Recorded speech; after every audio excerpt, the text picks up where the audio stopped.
A warm good afternoon to everyone. Now, post lunch session, we will be taking up the practical challenges faced in valuation, transaction, or forensic audit under the CIRP and so under the IBC. So let's keep the session interactive, and each one of you can share whatever experiences you have and what are the challenges you have faced during the conduct of valuation and transaction or forensic audit during the IBC processes. So let's just start the session. I always start my session explaining the objects of the IBC, which is again whatever the activity happens under IBC, like be it CIRP process, liquidation, voluntary liquidation, or personal insolvency, or pre-pack, whatever bankruptcy, whatever may be the process, ultimately it boils down to the objects of the IBC, attaining the objects of the IBC. That is, for consolidation and amendment of the entire insolvency laws, this code has come into existence from 2016 onwards. So now we have a comprehensive consolidated laws regarding insolvency. And the main object is again the time bound resolution of insolvency. So, to address the issue of insolvency, that too in a time bound manner, and for maximization of value of assets. So if you link our topic of for the session, valuation and forensic, it is again for the maximization of value of the asset, the valuation is done. Then again, balancing interest of all the stakeholders and promoting the entrepreneurship, so that once the stress is addressed, the restructuring happens for the CD, and the entrepreneurship again is being promoted, and the availability of credit and development of credit markets. So with the resolution, restructuring, and resolving the insolvency, the credit gets back into the market. So with this brief background of the objects of the IBC, we'll go into the main our topic, core topic, that is we'll just touch upon the various important aspects under valuation. Then we'll go to the forensic and transaction audit. Then what are the practical challenges, issues faced, and how the jurisprudence has evolved, we'll discuss upon that. So as we discuss about the valuation, what is the significance, why valuation is very critical? See, valuation is very critical even during the CIRP or liquidation for the fair assessment of corporate debtor assets, for helping the achieving the maximizing the value, and it supports the committee of creditors or the stakeholders for decision making. And the valuation is one of the important exercise under CIRP or IBC, or even during the voluntary liquidation, to assess the potential, the fair value or the liquidation value as on liquidation commencement date. What is the valuation? So that it is, see, as per the CRP regulations, it is again the commercial wisdom of COC whether to disclose the fair value or the liquidation value to the uh, prospective resolution applicants or not. But the main significance here is for taking decision making, the valuation is significance in the entire CIRP or liquidation process. So valuation is usually done after the admission of CD into CIRP, and this is very important for the EOI process, and when the assets are need to be sold during the liquidation process, because the COC has to assess the feasibility, viability. So the valuation is significance for assessing the viability of the corporate debtor. So who conducts the valuation? This is the question. So valuation is conducted by the registered valuers who are registered with the IBBI. And earlier there was no requirement of IBBI registered valuers, but with the amendment in 2019, the IBBI has made it mandate that the valuation under IBC has to be done only by the registered valuers. And now the valuation is done under IBC for three category of assets, that is land and buildings, plant and machinery, and securities and financial assets. Three category of assets. For each category, you have to have two valuations, two valuers. You have to appoint two valuers. And in case there is a significant difference between the two valuations, that is around if I'm not wrong, just let me check the regulation. It is around 25% of the difference between two valuation reports. Then a third valuer will be appointed. Then, Yes, ma'am. The difference 25%. yes, yes, sir. So the difference 25%, if there is a difference between the two valuations, 25%, then third valuer will give the valuation. Then the both the nearest two valuation reports will be considered as the benchmark for the committee of creditors or the stakeholder committee in the liquidation process. So usually valuers will give us the fair value, liquidation value. Then the basis of valuation will be, again, it is income, the data information, the financial statements, then physical assets, intangible assets, if the company has IPR assets, then receivables, land and machinery. Then they take income approach, cost approach, market approach, and they compare and they do the valuation as per the applicable IBBI guidelines and Companies Act valuation rules. So valuation can be disclosed to the in the IM. If COC decides not to disclose, so it is again the discretion of COC. So with this, just I have just briefly touched upon the entire valuation significance. So what is valuation report? So usually what happens in the company gets into the CIRP, the IRP or the RP will appoint a valuer who is registered with the valuation IBBI to give a valuation report as on CIRP commencement date. So within, if IRP is continuing as IRP, within 47 days, he has to appoint the valuers.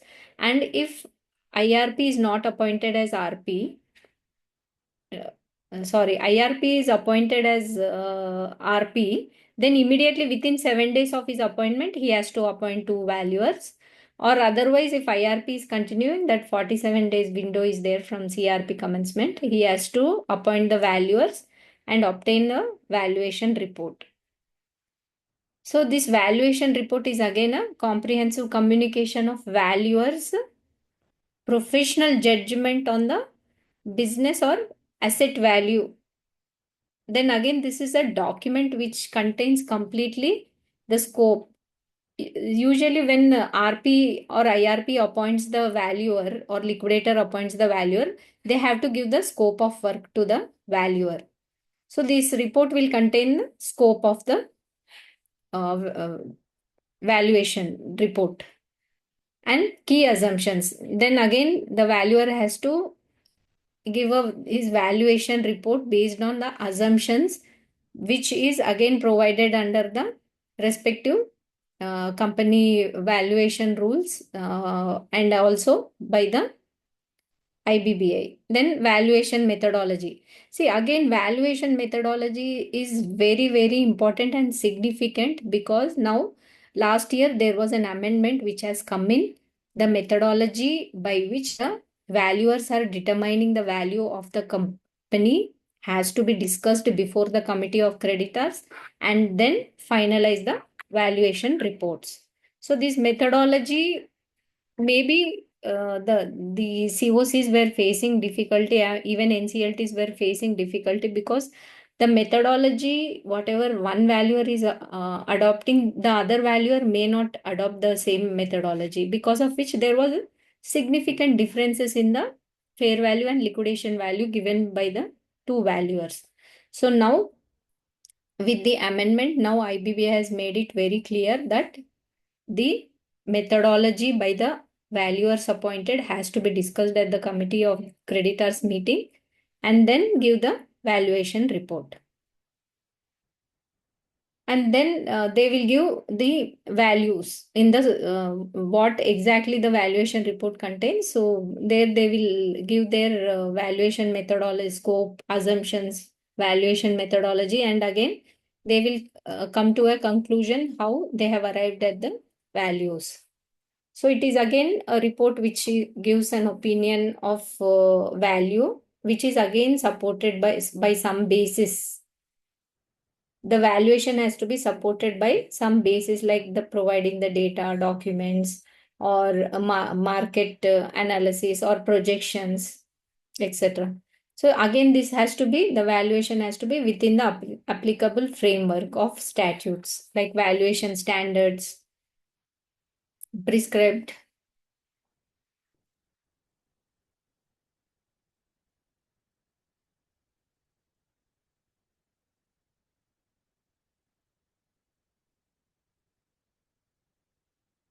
So when we come to the valuation report rules under companies registered valuer and valuation rules, here there is a flow how the valuer has to provide the information in his valuation report. That is, he has to give the background information of the asset being valued, purpose of valuation, and who is appointing him, the authority, that is RP or IRP or liquidator. Then disclosure of value or interest or conflict, if any. So here IP has to collect the disclosure of interest from the valuer, and the same has to be filed with IBBI. Then date of appointment, valuation, and disclosure of value or interest. So here in his report, valuer has to mention whether he has any interest in the CD. So based on the declarations he give to the IP, he will give that he is not interested, or if he has any interest or conflict, he has to mention in the report. Then date of his appointment, valuation date, and the date of report. Usually it will be the valuation date is liquidation, CIRP commencement date or the liquidation commencement date. And again, the date of report is the date on when he is concluding the valuation. And one important aspect is how he has inspected and how he has investigated the process he has to explain, and what are the nature and sources of information on which he is relying for ascertaining the values, and what is the procedure adopted, methodology adopted, and is there any restrictions on use of the report. Usually in CIRPs and liquidations, valuers will give the report has to be used by RP and based to by the COC, and they will give the disclaimers. It should not be the restriction clause they will add. Then what are the factors which they have taken considered during the valuation, and what the caveats, limitations, and disclosures. It again depends on CD to CD and the kind of information which is available to them, and based on the analysis they will give the caveats, limitations. Again, it depends on the case to case basis.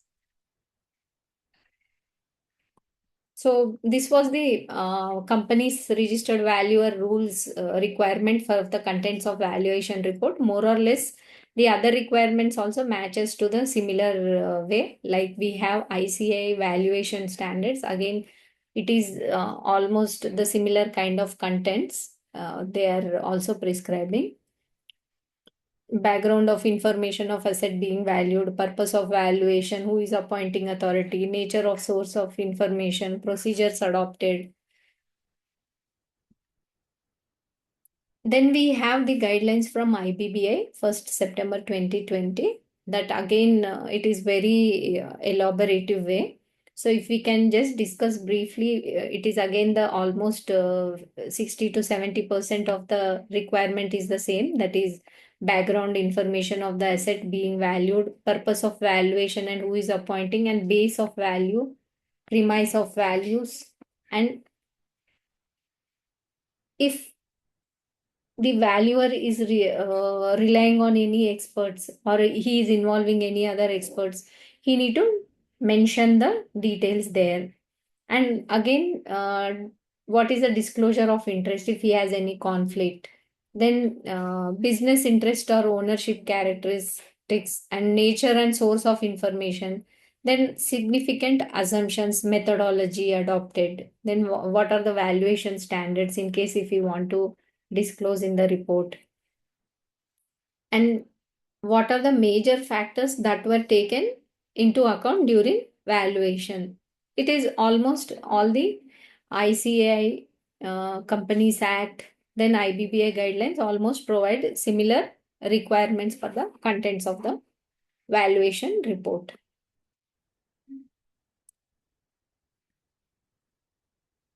So, when we are discussing that valuation has to be conducted, what are the common challenges in valuation we see? So, can I ask a question from all of you? It is the non-availability of information. And, sorry. So, okay. So, the basic important issue during valuation is lack of data or information or inconsistent or uh, very few information, like we get non-cooperation from the management directors. They'll be very uncooperative. They will, for fear of scrutiny, they will not provide the information. They will try to hinder our visits. They'll delay in sharing the data, and whatever information they will share, it will be in piecemeal. So this is a great hindrance for the valuation. So in many cases, we have seen that the data, whatever available, will be insufficient. So valuers will give their disclaimers and caveats while giving the assumptions. They'll mention that the solid data is not available. Based the estimates were based on the projected cash flows and whatever the market conditions. So I have these, some, I have some question. This is the is a typical point. In fact, the informations mostly is not available. yes, Mostly, yes, the information the government bodies, suppose the land value, Khasta and Khatoni numbers, the agriculture land or the other lands, which hmm, actually even the directors don't have any record because they gone to the bank. yes, Now the bank actually, most of the we have seen the banks are granting the loan without examining even the contents of the document. right. You are So some. practically the problem is the government is there is completely non-cooperation from the Tehsildar, Patwari, and the other SDMs people. Right, right. Agree, Only sir. the option with us only to approach the NCLT. There is no other option, I think. Yes. Non-cooperation from The now. other option, ma'am, how to explore? Can you explain it? Apart from going to the adjudicating authority, Hmm. any other option do you have with you to solve the problems of the IPs to get the datas, get the uh, for the purpose of valuation? Because without going into the depth of the documents, valuation doesn't come in the proper manner.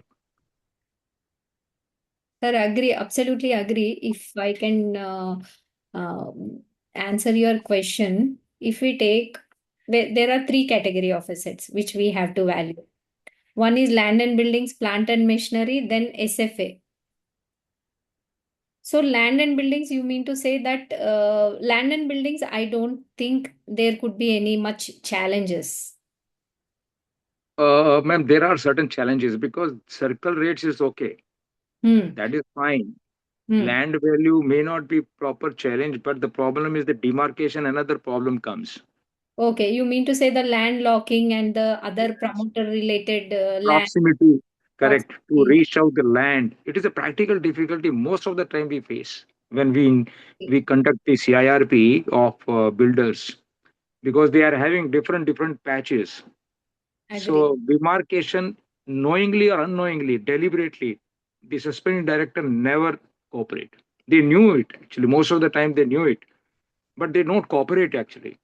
They don't cooperate, and even we had the similar issues in very close to Hyderabad, some poultry farm.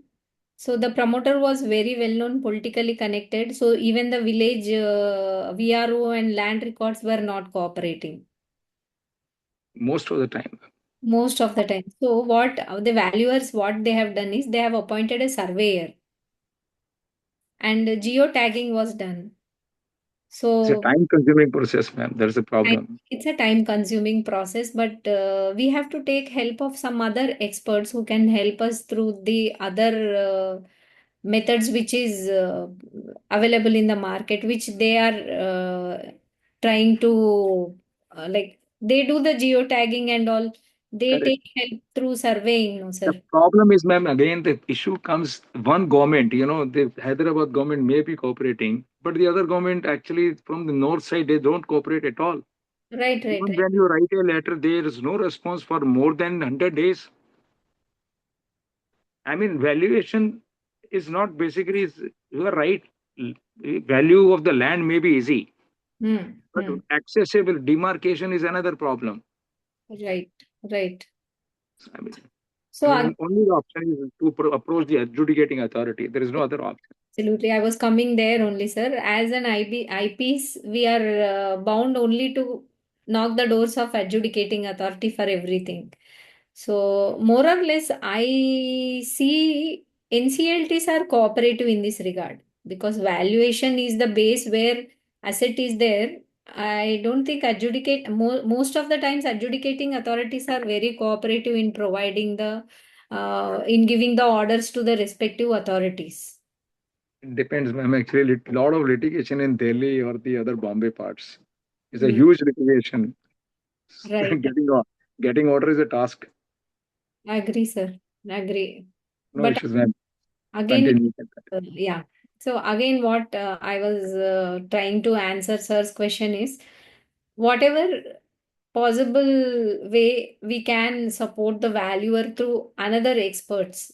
Maybe if the COC approves the cost, again with the disclaimer, it is again the cost we have to, if we feel that it is necessary and if it is mandatory to get the valuations done properly with help of another expert who can support the valuers, we have to take their help.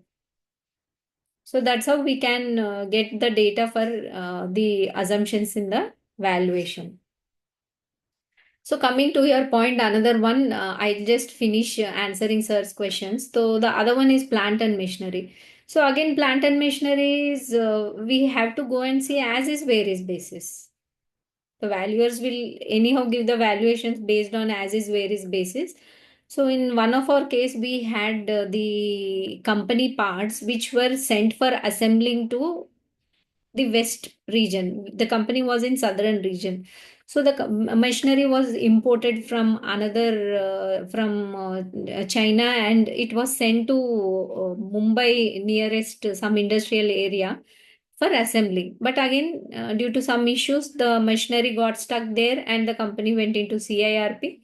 So we have to get the valuation done. We have appointed the valuer has taken support from the regional valuers, and we got included in the valuation report.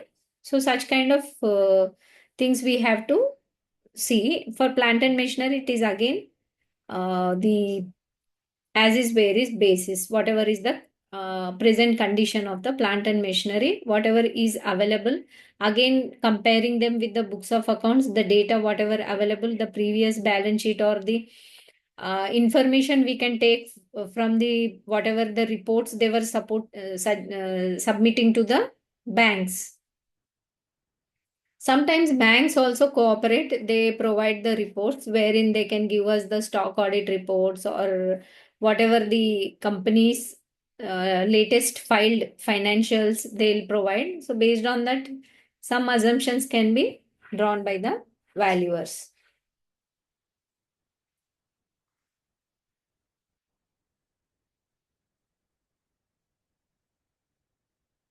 So sometimes there was a litigation during the inconsistency in the valuations, which has led to many disputes. That is again, as I was discussing about the amendment last year, because of the inconsistent valuations between the two valuers or three valuers, there were many disputes, and even there were delays, and the resolution process was derailed, or rejection of resolution plans.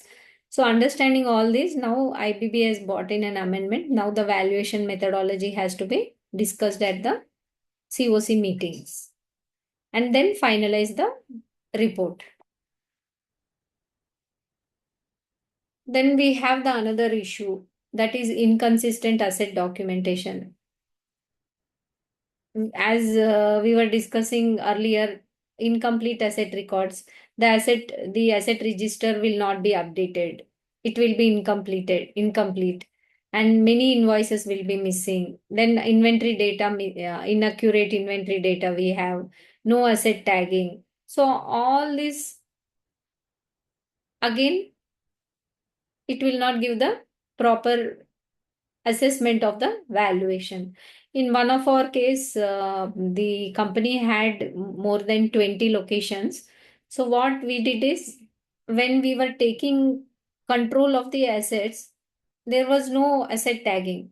So while taking over the control only, we have appointed at respective locations. We have taken support of the valuers who were there in the towns, and we have done the asset tagging. After the asset tagging was done, then I have taken control over the assets. It took more than 10 days for asset tagging. Then entire assets were tagged. Then I took the control and I took the handover from the directors on the asset.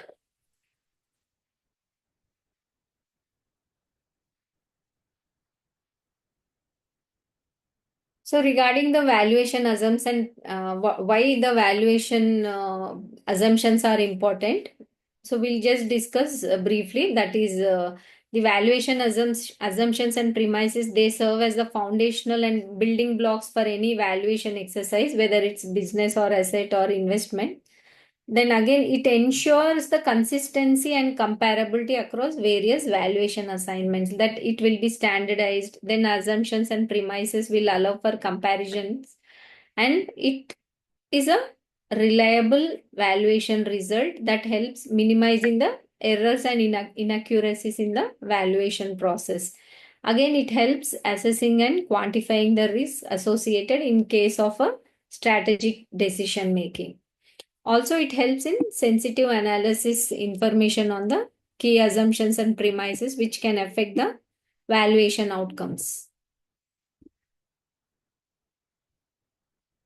Then it also, the valuation assumptions and premises are important because it makes it easier and communicate the rationale behind the valuation to stakeholders and even to the regulatory authorities or auditors. Then again, it is important for the regulatory and compliances purposes. Again, it enhances investors and lenders confidence because it is done by an independent professional, and it is based on the reasonable and justifiable assumptions, because they are bound by the guidelines, regulations.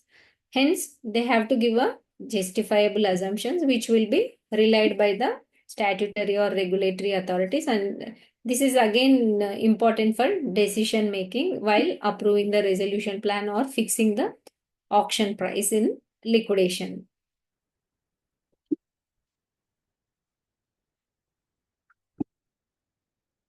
So when we are discussing the significance of the assumptions, so let's discuss why, what are the kinds of valuation assumptions we have. So one is, we have economic environment, market conditions, financial metrics, then future expectations, risk factors, and assumptions variability. So when it comes to economic environment valuation assumption, it is often included. It includes like economic factors like interest rates, inflation rates, overall economic conditions. So, how it can impact the value of the asset. Then they will consider the market conditions. Assumptions are based on the how the asset operates in the critical industry in the market, and how the growth rates, how the demand trends, and how the competitive dynamics. And when again the valuation assumptions, the financial matrix, when we see the assumptions regarding the how the company has been performing, financial performance, and how the revenues, how was the growth, how was the profit margins, and how the cash flow projections. This is again central to valuation. So yesterday I was in IBBI, so they were discussing about the basically in the valuation they are considering cash flow projections, cash flow assumptions. So they were of the view that the projection should be based on asset backed and capital backed. So I don't know any of the registered valuers, if you can throw some light on this.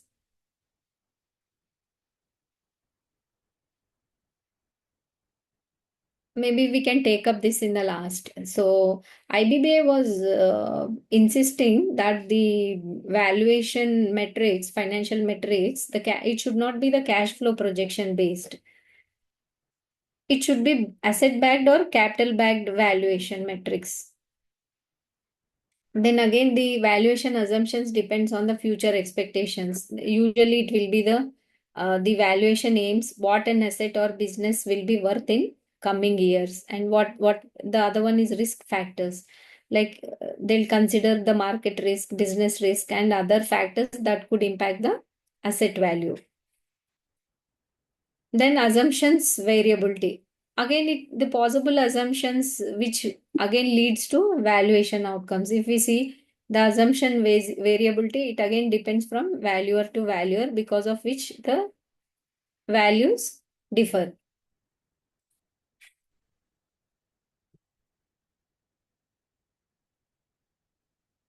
So when we see the valuation premises, there are a few premises like highest and best use value, then going concern value, as is where is value, orderly liquidation, or forced transaction. So if we see the premise highest and best use value, it is again the conversion cost to be considered. And when it is going concern value, value of a business enterprise that is expected to continue to operate in the future. That means the assumption will be, the premise will be that the company will be kept as a going concern, it will operate even in the future. Then as is where is basis is, the premise is again considering the existing value as on the CIRP or liquidation commencement date or some date. Then orderly liquidation, it is again realizable value after making an effort, marketing efforts for within the some reasonable period of time for restructuring. Otherwise, it is a value where it will go for liquidation. Then forced transaction. Here, the seller will be constrained to sell the asset without making any marketing efforts.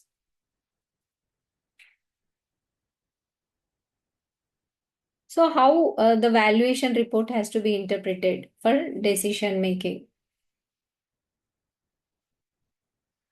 Before going that, I wanted to discuss the methodologies. Maybe this is not included.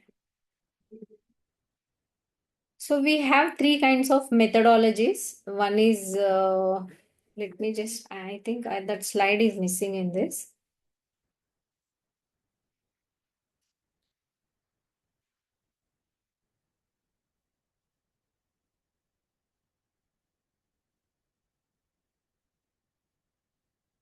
So I'll just briefly touch upon the methodology of valuations under IBC, and we'll go to for more practical aspects and the latest IBBI paper on the proposed amendments in valuation.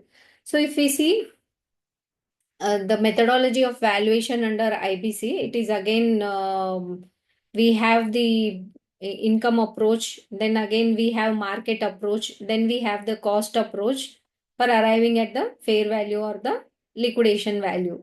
So I'll just briefly take only not much time on this. It is income approach is used when assets generate future cash flow. So here they use the DCF method they assess the future cash flows using discounting rate. Again, this is for profit making businesses or even for the intangibles with the cash flows like for the IPRs. Then market approach is when they have the comparable market data available. So they will consider through EBITDA or PE or PBV ratio comparisons they do, and based on the recent transactions in the sector, market price method. So they in this approach they assess the fair value and the liquidation value. Then cost approach. It is again the asset value depends on the replacement cost. That is cost to replace the asset with similar functionality. That is reproduction cost method is to replicate the exact asset.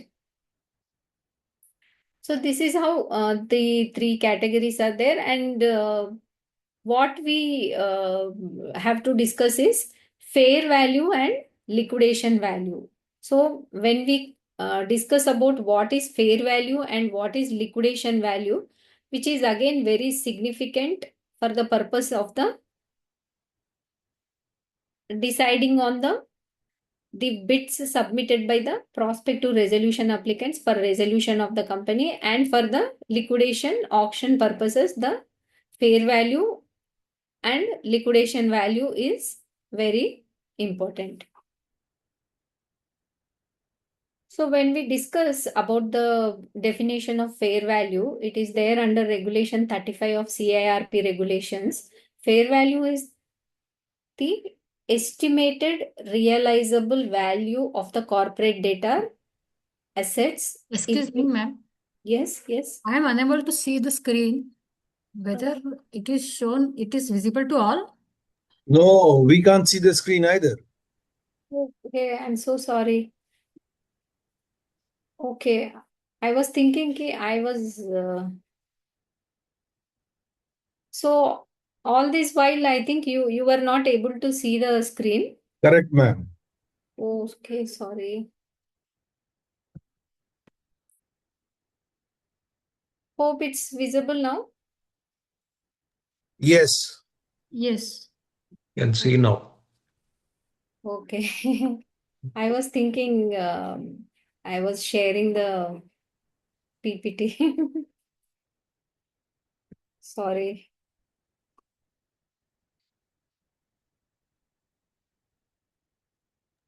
I hope the PPT will be shared Yes, with us. we will share, sir. We will share the PPT. Yeah. Thanks, ma'am. Thanks. So with the CP confirmation mail, PPT will be received. Hmm. Thank you, ma'am. So determining the fair value and liquidation value is one of the critical functions under the CIRP, which is a base for the commercial decision making of the committee of creditors or stakeholders for determining the value of the company to compare with the prospective, whatever the bids we receive during the expression of interest from the prospective resolution applicants. So why fair value and determining liquidation value is important, the significance we have gone through till now. And just to discuss briefly what is fair value, which is again IBB has proposed an amendment on 14th November 2025. We will just briefly discuss about that also going forward.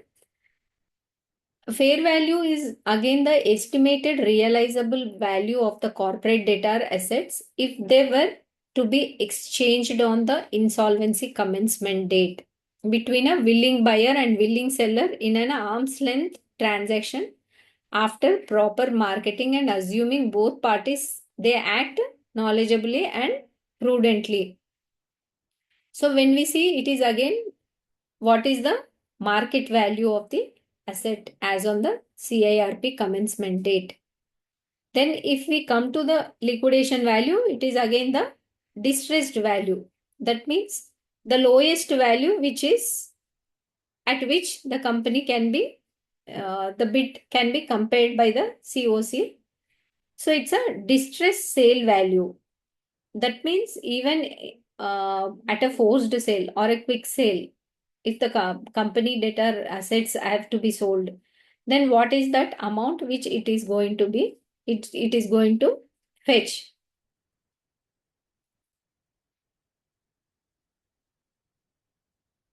So how to interpret the valuation reports? We'll just briefly touch upon this. The valuation reports are very critical for informed decision making. That is basically first the COC or the IP, the stakeholders have to understand what is the purpose of the valuation report, which is again typically to assess the fair value and liquidation value. Then the executive summary has to be very concise, and they have to give the overview of key findings and the valuation conclusions, and the methodology what they are using, like income asset based approach or market approach. This is again very important for different type of assets. And the data scrutinizing, how the valuers have scrutinized the data sources available, like the financial statements, market data, or whatever the industry benchmarks. So they have to give a very detailed report in the valuation report about the data sources and how they are scrutinized, and again the assumptions. And while reading the valuation reports, they have to pay special attention for valuation of intangible assets like intellectual property, rights, or trademarks, or even the business potential of the company. So in one of our case, the company was handling various government projects like citizens services, Aadhaar. Then they were also providing services to Proteon, that is NSDL, and also they were KRA services, providing KRA services. They were registered with SEBI. So the company did not have any of the assets like land and buildings or plant and machinery. It was only the projects which they were doing for the central government or state governments. Now, the valuation of this company has become little critical, and the two valuers appointed has adopted different methodologies, and we have arrived at a valuation which was significantly different. It was not more than 60 to 70% difference between the valuation of the company between two valuers, because the company had a subsidiary which was providing services to airport authorities. So the valuation of subsidiary was significantly different. Methodology was adopted by the one valuer. And just when the CRP was going on, thankfully that time the amendment has come, and the amendment has clearly given the regulations made it very clear that the methodology of the valuers has to be discussed at the COC meeting. Then when both of them were presenting, the analogy and the methodology adopted for valuing the investments by the company was completely different. And especially when the valuation of intangible assets and the business, the intellectual property or the business potential valuation happens, completely the valuation assumptions or the projections provided, the differences and the methodologies have to be clearly explained to the committee of creditors and the RP or IRP, and they have to pay special attention regarding this class of asset. Then again, the report, especially the report has to address the contingent liabilities also, and any potential legal claims that may affect the asset values, and also the risk assessment. The risk assessment section also highlight the potential risks and what are the uncertainties regarding the valuation and how the transfer of ownership process. Then valuation report has to give very detailed legal compliances. What are the compliances and what are the accounting standards, the industry specific regulations relevant related to the asset. They have to clearly give the respective legal compliances in the report. And also the transparency in the valuation process and reporting. Especially when the valuation happens, it is a core function where some of the core functions of the insolvency professional, one of the core function is the getting the valuation done. It is again, you are getting it done through an independent professional, but however, when the valuation process happens, the valuer has to assess very clearly, transparently. He has to build the trust among all the stakeholders, that is committee of creditors. Even he will be talking to the suspended directors and to the creditors, to the IP, and even among the both the valuers, they may also communicate. So in this regard, they have to maintain the transparency while during the process and even during the reporting. And sometimes valuers, they will try to take cross reference with the IM, so that whatever in the IM the assets are being disclosed, whether it is aligning with the information memorandum, as IM is the one of the base document for in the EOI process. And also one important point is they have to clearly focus on summary points. So they have to give what the summary of significant risk, challenges, and the potential implications. And where there are any doubt or complex matters, and in case if further any expert advice is required, that also they have to clearly emphasize in their report. So before going to the case laws, I would like to just simply bring to the notice of the members here the some of the important regulations in valuation. One, we have been discussing through that the methodology has to be discussed at the COC. Then disclosure of fair value in the IM. Again, whether we need to disclose the fair value or liquidation value in the information memorandum, the RP has to specifically take COC approval with 51% voting rights, and whether to disclose or not disclose, that has to be very clearly provided in the IM. So we'll just touch upon the latest discussion paper on valuation. So IBBA is proposing few amendments to the valuation regarding the valuation in the current IBC code. That is this, the discussion paper is issued on 14th November. It is examining and addressing the concerns relating the inconsistencies, lack of uniformity, and other related issues regarding the conduct of insolvency, the valuation process. Again, it is bringing relevant regulations amendments to strengthen the valuation framework. And again, they want to standardize the formats. And now IBBA is trying to bring in the formats for various important aspects under IBC, like valuation reports, IM, RFRP, evaluation matrix, resolution plan. Going forward, the standard formats will be provided. We have to devise or modify it suitably according to the CD specific. So if we see some of the important summary points I want to just discuss with you. They want to standardize format of valuation reports. So now going forward, the IBBA will prescribe a uniform format for valuation reports. And one important requirement is the registered valuers now has to maintain standard documentation.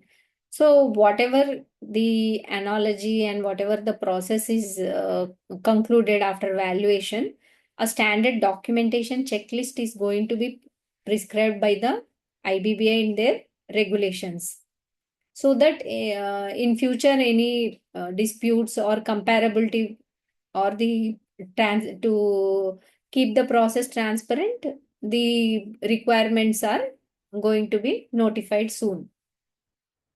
And now IBBA want to have at one place the valuation standards. So now the scattered whatever the ICI guidelines or Companies Act registered valuer rules or regulations, IBBA valuers guidelines, all this will be codified into will be IBBA will come up with a specified standard valuation standards, and one common standard will be prescribed for each process like CIRP, liquidation, fast track, or PG insolvency. So they want to bring in a mismatch, whatever is there between the company valuation rules and the international standards. And now the fair value definition is going to be amended. The IBBA has proposed for amendment in the definition of fair value. Now they want to include tangible plus intangible assets, and they want to bring in the synergetic value of the business as a going concern also into the fair value definition, and enterprise wide valuation, not just asset wise valuation.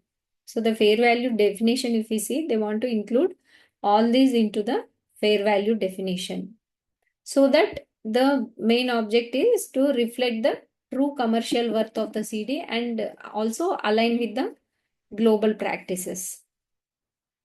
Here again, one more amendment they are proposing. As of now, the IBBA prescribes 2 registered valuers for each category of asset. But now the amendment, the discussion paper is proposing for a single valuer for small companies, like the turnover less than 500 crores, or maybe classified as MSME. Then per asset class, now COC may opt only for one valuer. This again to reduce the CRP cost and timelines for small companies, small value companies. Then one more proposal is coming up through the discussion paper in the valuation concept, that is appointment of coordinator value to determine the aggregate fair value. Here they will appoint a coordinator, they will prescribe for appointment of a coordinator, that is each valuer set will have one RV per asset class plus one coordinator valuer. So what happens now, we will be having one asset, one class of asset, one valuer, and then one coordinator valuer between the two valuers.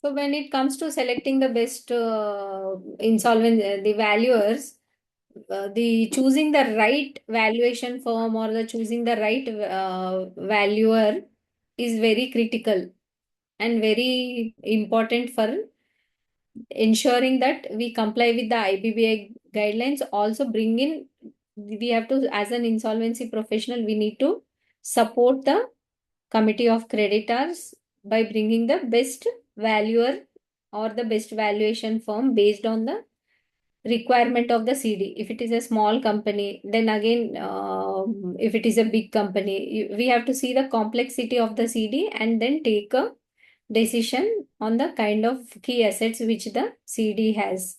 So while choosing, it's better that the first major mandatory compliance is the registered valuer who is registered with IBBA only has to be appointed. Then we need to see the track record in handling the CRP and liquidation assignments, how the valuers have done in the previous CRP and liquidation assignments. Then what kind of presence they have in the valuation across locations. Suppose, as I was discussing, we had a CD in south, but whereas some of the machinery was in west. So we have to see whether whoever is appointed as plant and machinery at Hyderabad, he is also able to has good connects or across different locations if assets are in a different location. So that presence of the firm on the whatever the reputation of the individual registered valuer, that we need to assess and take a call, because it is again CD specific. So after analyzing what kind of assets we have, different locations, and the complexities in valuation, after assessing this, we have to call for the quotations and take the decision best valuation experts. Then as of now, more or less the valuation and all the processes, the documentation standards have evolved. So usually we have whatever is the regulatory requirements, what is the standard formats. So the established process and documentation, we have to prepare the checklist and keep ourselves equipped.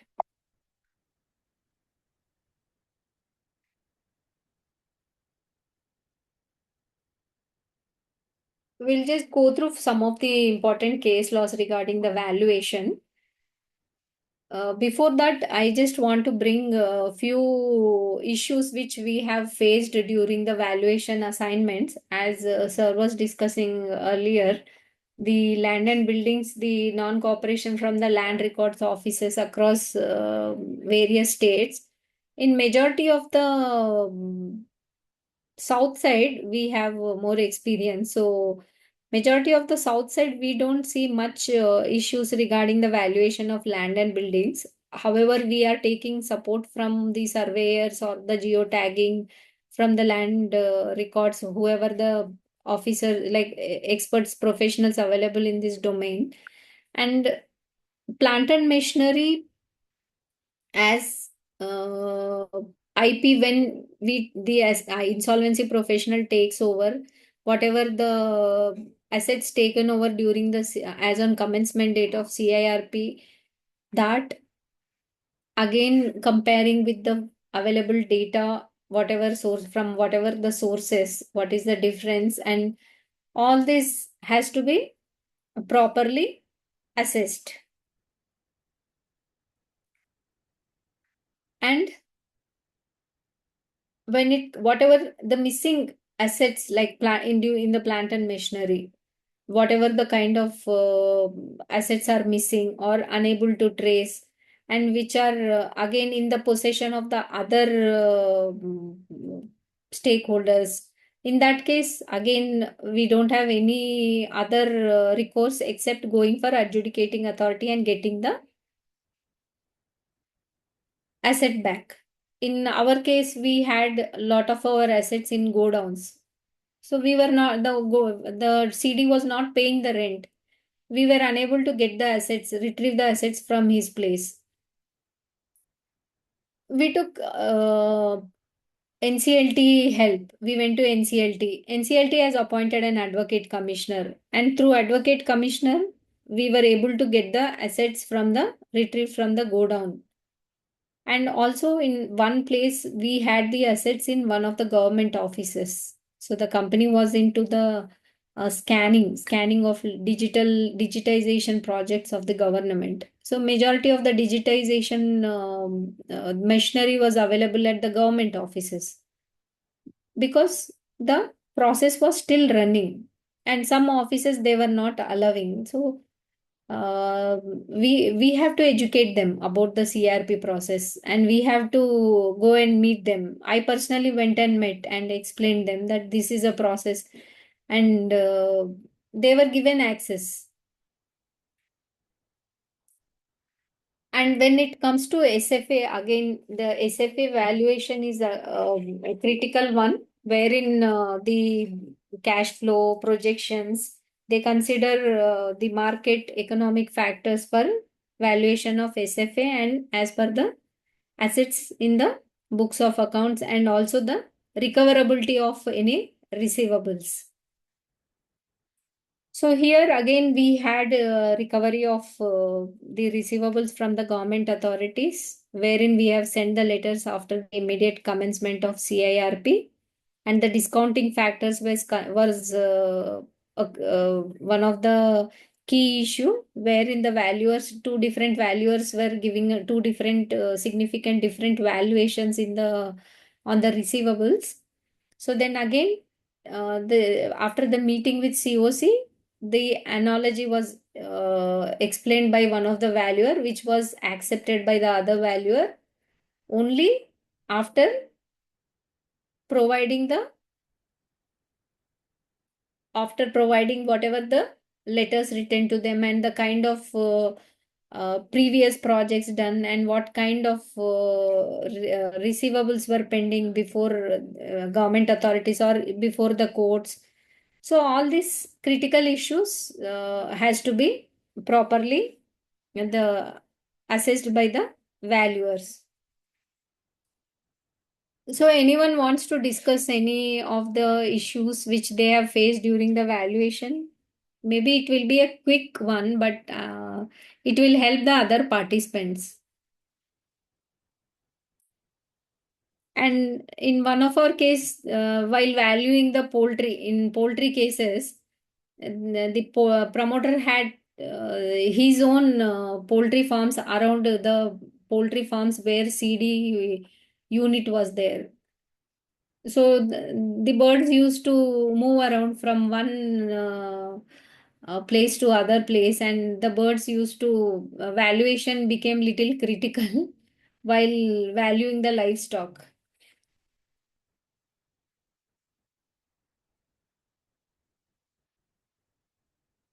So anyone wants to share their any? I'm sure there are more than 50 participants, so I'm sure you will have experience handling critical cases in valuation. So if you can share, all of us will be benefited.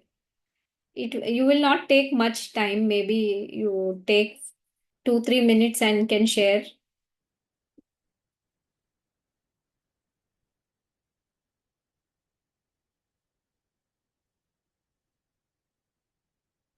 Hello.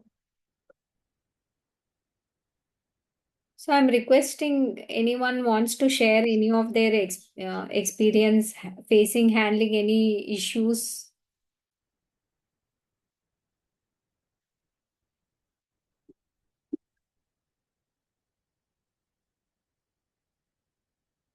Okay, maybe we'll try to take up in the last. Otherwise, so I'll go through few leading cases where the valuation, how the adjudicating authorities or the judiciary has cleared the issues regarding the valuation. So here in Praful Satra versus Vaishali Patrikar, RP and others, in this case, the suspended director of Satra Properties challenged the resolution plan approved by the Committee of Creditors with over 95% voting.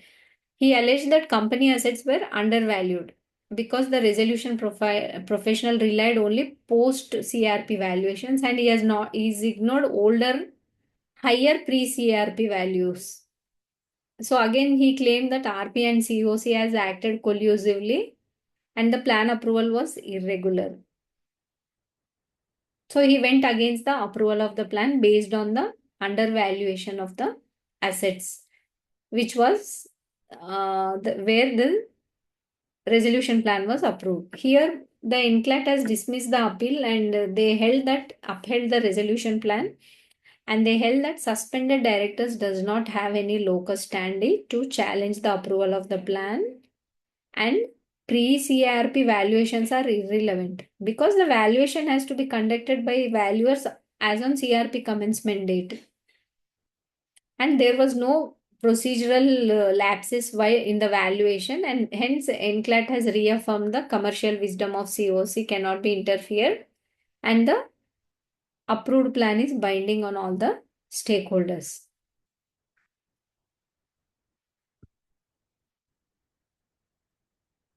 Then we have Ramesh Kesavan versus CA Jasin Jose and others. Here, the CIRP of SD Pharmacy has begun and the COC has approved a resolution plan with 100% votes. Again, Ramesh Kesavan, who is the suspended director, has appealed to NCLAT claiming that COC was wrongly constituted because one of the COC member, Edelweiss, was not included and key assets were not considered in the valuation. And again, operational creditors are paid less than the liquidation value. And he said that while raising objections for the resolution plan, he was not well, he was not keeping well. So these are the grounds on which he has challenged the approval of the resolution plan. Here, NCLT has again dismissed the appeal, saying that Edelweiss has never filed the claim. If they have to come into COC, they have to file the claim. And again, regarding the valuation, it is again the decision of COC. And resolution plan is a COC's commercial wisdom. And whatever the payout and whatever he is trying to link that some assets were ignored, this is not within the locus standi of the suspended directors. Even if the resolution plan is given at a less than the liquidation value, it is again the commercial decision of the COC. And here again the NCLAT has upheld the approval of the plan, and they said that there was no valuation issues in this case.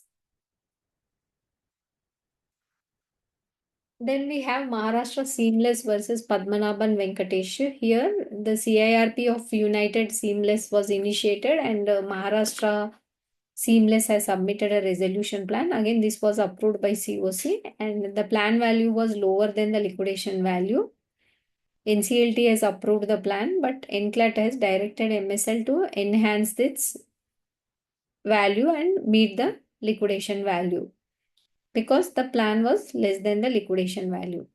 Then the matter went to Supreme Court, and Supreme Court has set aside NCLAT order saying that the resolution plan need not match the liquidation value, or it should not, or it can be liquidation value or exceed the liquidation value. It is again a benchmark.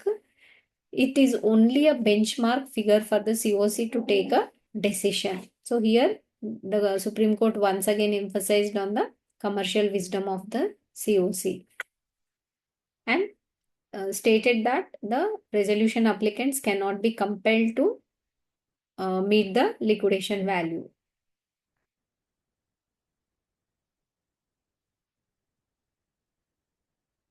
So we have one more case, that is Vashisht Builders and Engineers and Vashisht Estates Limited. Here in the versus Trishul Dream Homes Limited. In this case, the CIRP of Trishul Dreams have started, and the Vashisht Consortium resolution plan was approved by 91.55% of the COC. Here mainly they were home buyers. But here the NCLT has rejected the resolution plan. Just 1 minute. Can you just give me a quick 1 minute? I need to take a call.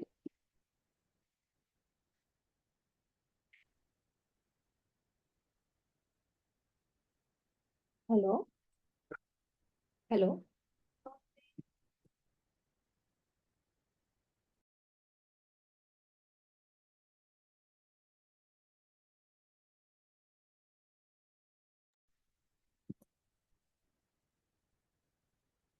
Yeah, sorry. And we have one more case, that is Dr. Arabinda Kumar Rath versus Shiba Kumar Mahapatra. Here, the suspended board of directors of Medirat Tech India Limited has challenged the COC's conduct in the CIRP process. They have raised objections regarding the claim admission, valuation, and non-disclosure of critical information. Here, he has argued that the resolution professional has allowed the inflated secured creditors' claims and also refused to share the valuation report with him and did not disclose the corporate debtors hospital land, which was held on lease basis with restrictive conditions. He challenged that this would affect the resolution plan. Then the NCLAT has rejected the promoter's appeal, holding that there is no legal requirement under IBC to share the valuation report with the suspended management. And again, the NCLAT has upheld the supremacy of the commercial wisdom of the COC is paramount, and the resolution plan cannot be interfered with except the limited grounds. And again, the NCLAT has upheld the NCLAT has held that the directors do not have any locus standi to challenge the admitted claims once the creditors did not dispute them.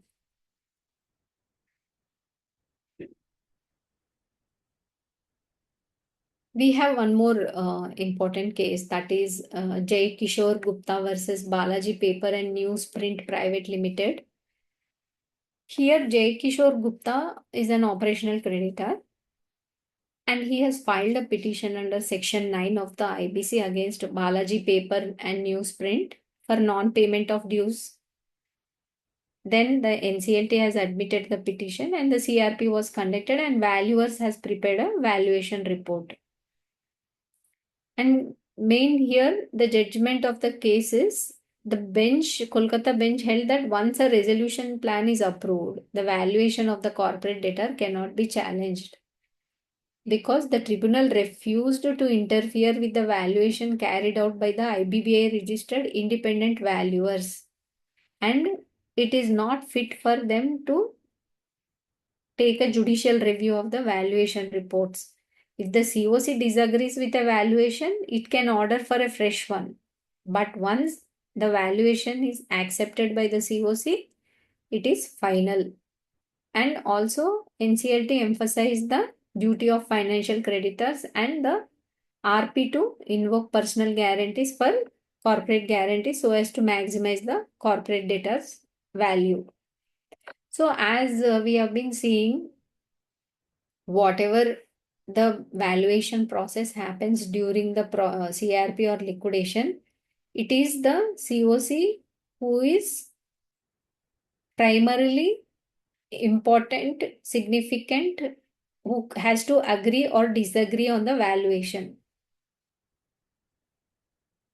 And there is no judicial review on the, it can be challenged and there can be no judicial review on the valuations done by a independent registered professional valuers.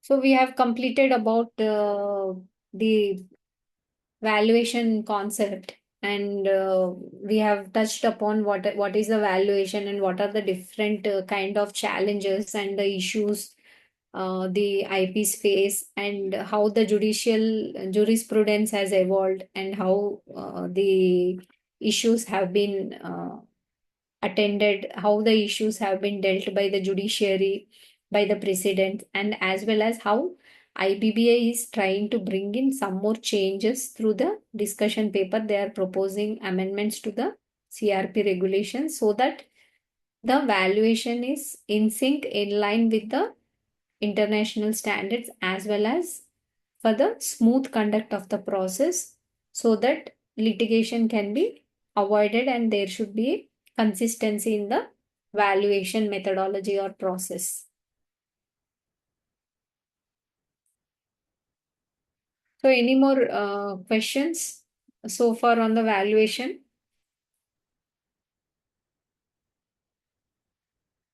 Any questions? Otherwise, we'll go to the concept of transaction or the forensic audit.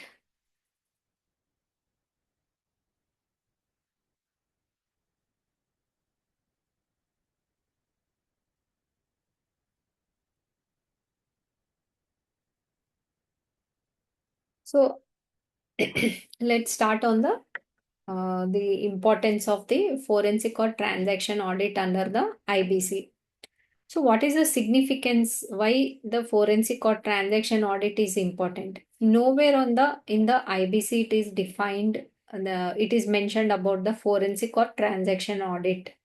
But why we are discussing the forensic and transaction audit in our present webinar is, it is very, very significant and the important duty of the insolvency professional to ascertain if there are any preferential, undervalued, or fraudulent or extortionate transactions have been done in the corporate debtor within the look back period, so that the same can be recovered back. That is maximizing the value of the asset, balancing the interest of the stakeholders. Object is achieved so that whatever the causes of the stress or whatever some transactions which have done, which has resulted the stress of the company for the solvency of the company, this has to come back into the system.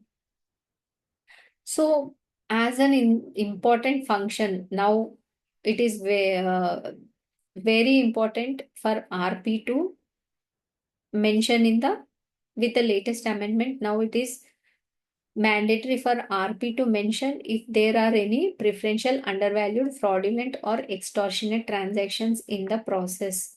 In the IM, if this is not mentioned, then tomorrow, if any recovery happens at the adjudicating authority level, the assets cannot be sold through the process until these have been recorded in the IM. So let's understand exactly what are these transactions and why this is important and how IP has to determine these transactions. So basically the functions of IP under IBC is, first, he has to assess, determine and file an application. So first he has to establish, after going through the available information, whatever the data, financials available with the insolvency professional on commencement of CIRP, he has to go through the data, analyze, assess, and also determine whether there are any preferential, undervalued, or extortionate transactions in the previous 2 years commencement to CIRP, that is look back period. Are there any transactions which are done? And that has to be examined, assessed, and he has to determine and then file an application for recovery of such transactions, money which has been gone from the company. And the other one is fraudulent transactions. In case any fraudulent transactions are done in the company, there is no look back period. Once a fraud is always a fraud. So if RP determines any of the fraudulent transactions are done in the company, he has to file an application under section 66 and with the adjudicating authority for recovery of that transaction money, whatever the company has lost. So some of the provisions for the preferential, undervalued, fraudulent, extortionate transactions are there from section 43 to 51. Then again we have section 66, 67.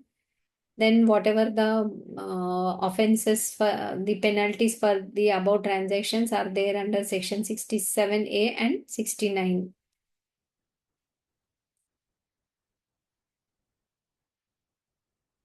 So determining on the preferential, undervalued, fraudulent transactions, extortionate transactions, RP can do on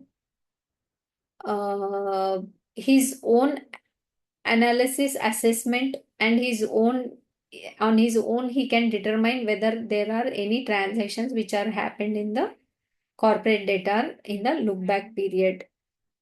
But however, considering if CIRP company is very big company and there are huge transactions and the expertise is required, and also if RP is not very sure whether the transactions squarely fall under this definition of buffet transactions, in that case the RPs are taking help of the forensic auditors or the transaction auditors who are specialists in this assessment. In by providing a report on this transactions, they go and they do a proper diligence and assessment, deep dive into the transactions, and then they give a report which will again support RP to take decision to file the application before the adjudicating authority.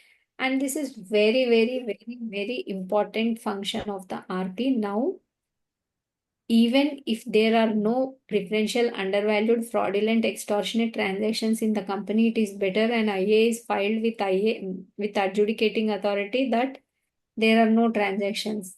And if any transactions are identified, it is better even if there is a iota of even a small doubt about any transaction, it is better that the IA is filed for regarding seeking directions from AA on the buffet transactions. Madam, can I ask you one question? Yes, yes, yes, sir. What is the ideal period? See, beyond look back, RP should go. Yes.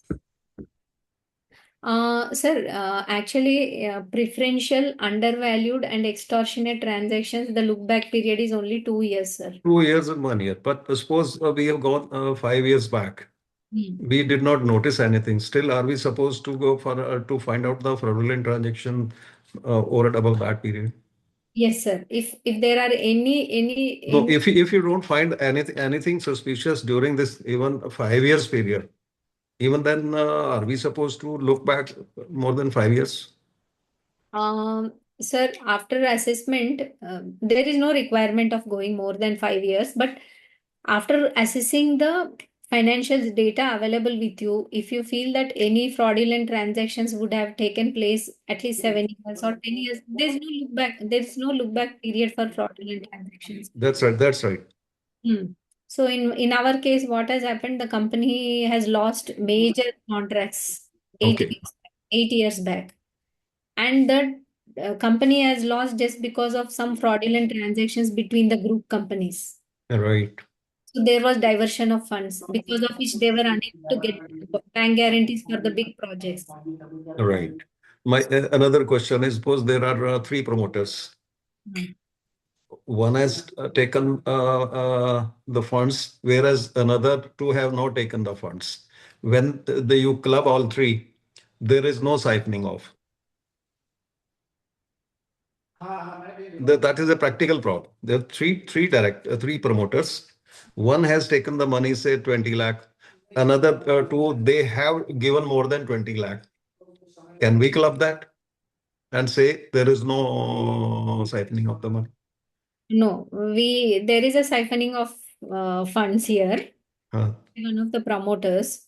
So we have. But others too, they have a deposit during this period, even look back period, they have deposited more than 20 lakh.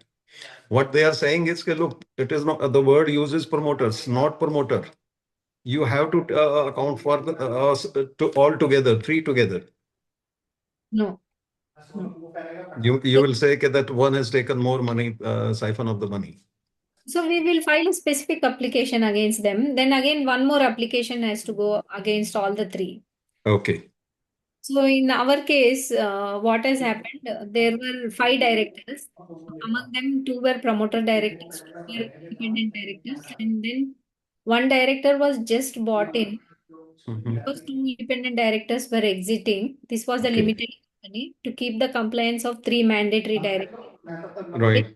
brought in new director just for the investment purposes. He came only just 3 months prior to 6 months prior to CIRP. Right. We have segregated fraudulent transactions based on the term of the promoters or the directors. Right. The application. So against the director's separate application where he was there. Okay. Thank you. So hope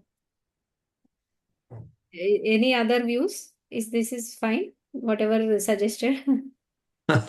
See, the transaction auditor, he has clubbed the transaction of all the promoters at one account, and he said that there is no 43, 49 involved. 66 he can see, no, sir. 66 fraudulent transaction. 66 fraudulent. Okay. We can take an addendum report also. on All the right. report he has given. Maybe the creditors can, RP can take creditors into confidence, and through creditors they can call the valuer to the meeting, and through them it can be conveyed to him, so that it Okay, can ma'am. be a Okay. strong direction to him. All right, ma'am. Yeah. Thank you. Thank you.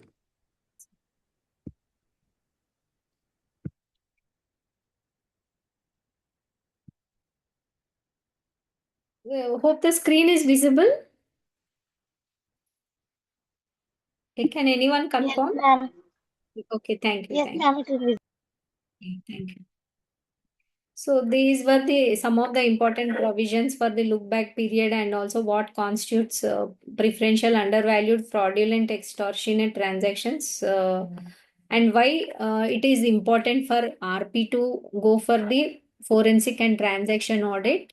And RP, it is again depending on CD to CD specific. If you find there are critical issues, and very deep dive into the transactions has to be done, and the to assess whether there was any preferential, undervalued, or fraudulent extortion.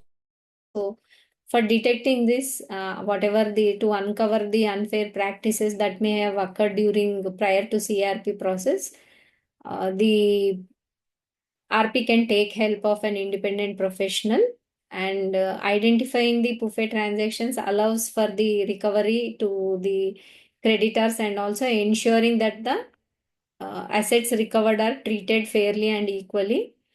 And it detects against it is one of the safeguarding measure for the creditors, and also this allows the PUFE transactions, through recovery, it allows the liquidation estate to recover the assets that may have been wrongly transferred or undervalued. Then again, it detects, promotes an equitable distribution of the remaining assets, whatever available to creditors through this recovery.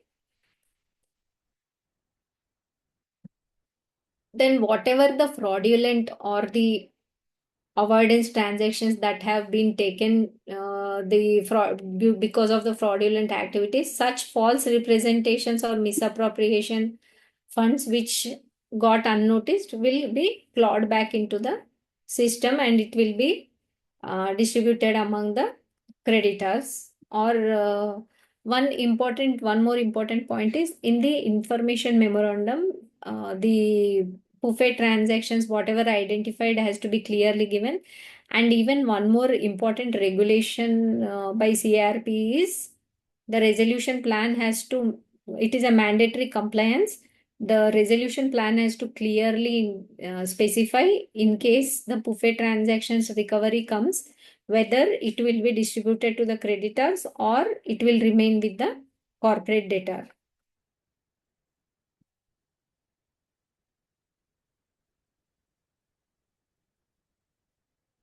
So usually, how the forensic or the transaction audit helps in investigating the issues pertaining to prior CRP period. The forensic audits or the transaction audits usually are instrumental, and they will uncover the fraudulent activities and whatever the embezzlement or irregularities that would have contributed to companies' insolvency.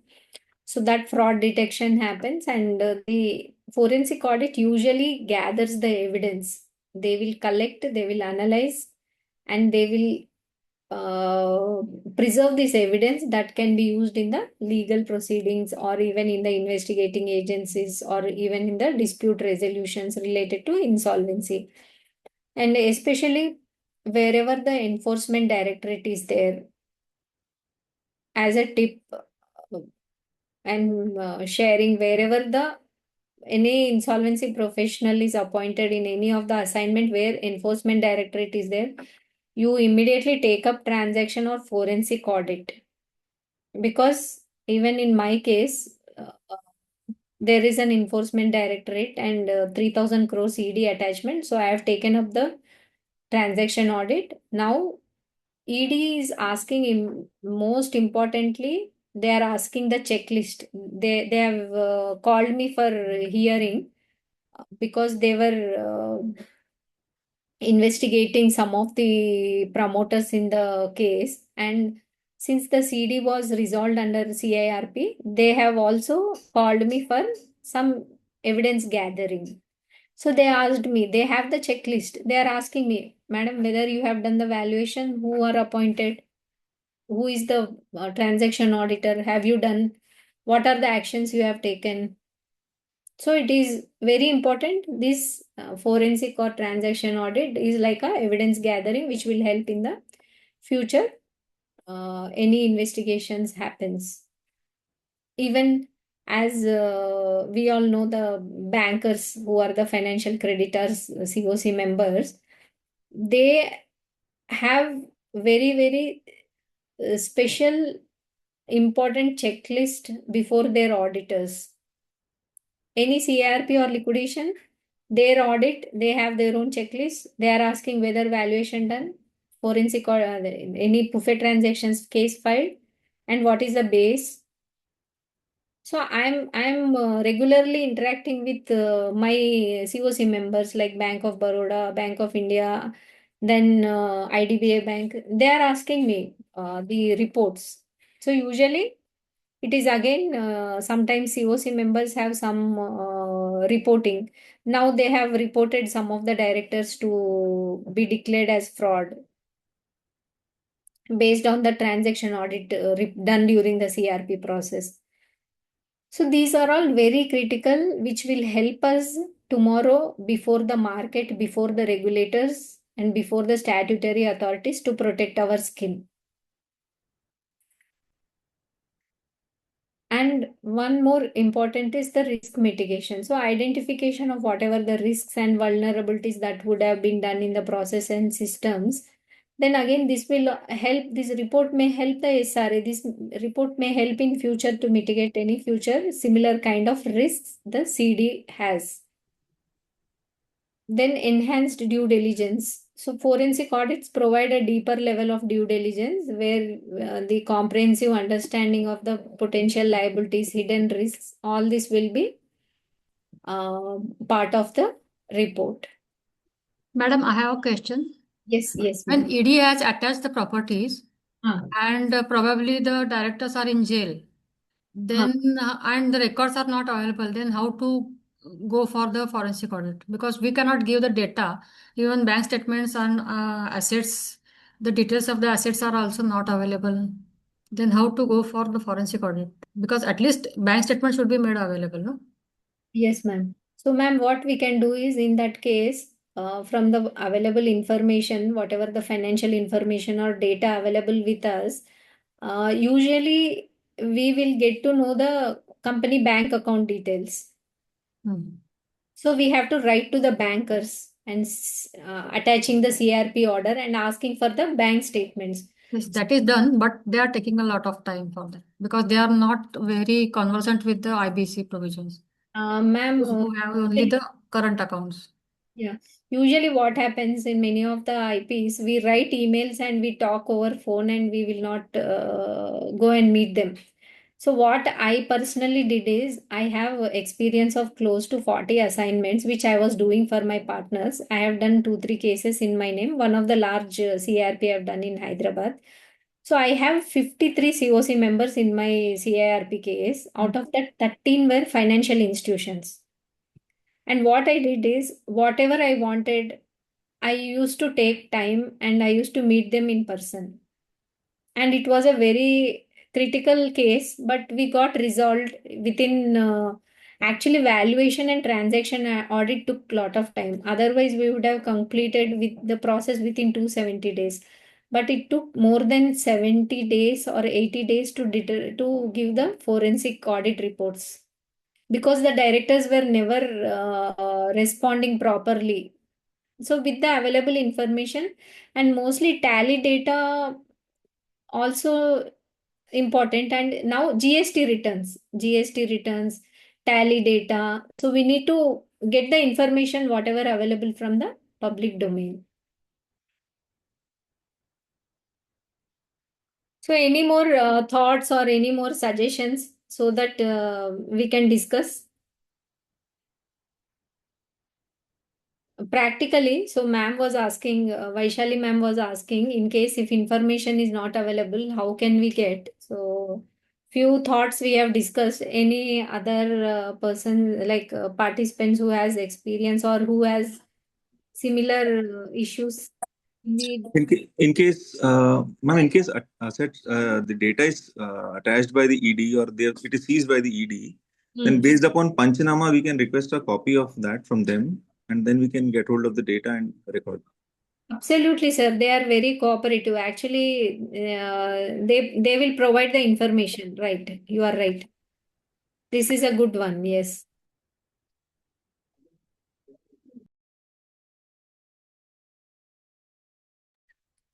Yeah.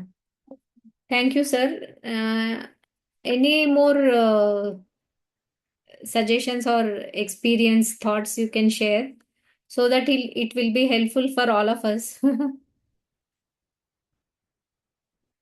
Or otherwise, I'll go to the presentation.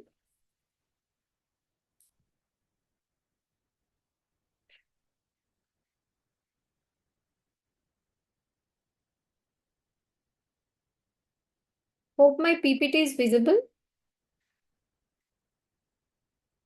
Yes, ma'am, it's visible. I mean, now it's off. Now it's gone. But Okay, the sorry. question, the thank you was visible. No. I'll take some more time to say thank you, sir. No, that was visible. No, it's a joke. Okay. So hope it's visible now. Yes, ma'am. No, that was visible. That's why I said I am not looking forward to thank you from you right now. We still have time. Yes, ma'am. Yes, ma'am. Yes, ma'am. And it's enriching, ma'am. It's enriching. Thank you for sharing your knowledge, ma'am. Okay, welcome, sir. Most welcome. Thank you also. So we are touching upon one of few aspects of the avoidance transactions and the concept of fraudulent and forensic audit. What are the issues faced by the IPs and regulations regarding the regulations about the avoidance transaction. So now there is an case where the regarding the NRRA, the avoidance regarding the avoidance transactions, the regulation 37A of liquidation process regulations permits any person who is not disqualified under 29A to acquire the NRRA. So again, if a person who is buying the avoidance transactions application, usually the promoters will try to get into the litigation and they buy the NRRA so that they avoid the whatever the uh, penalties or punishment. So now the regulation makes it clear that through back route NRRA also, the persons who is disqualified under 29A are barred for acquiring the NRRA. So we'll go through the few case laws regarding the transaction, buffet transactions.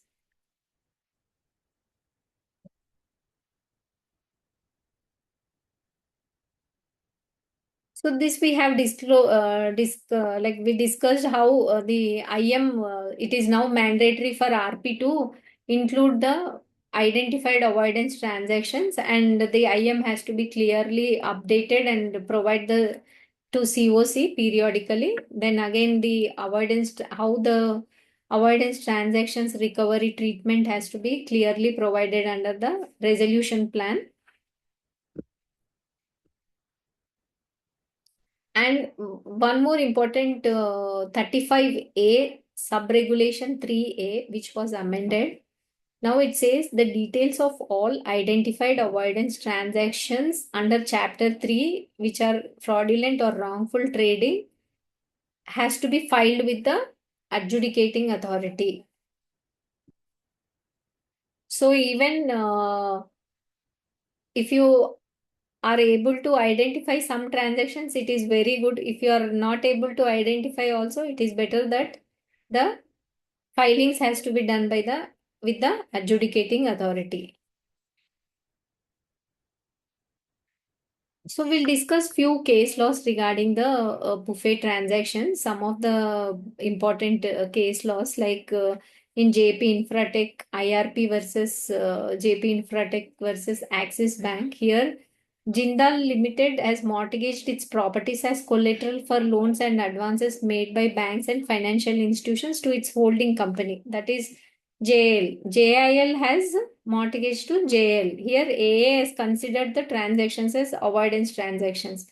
But however, NCLAT has set aside the decision, stating that it's not a avoidance transaction.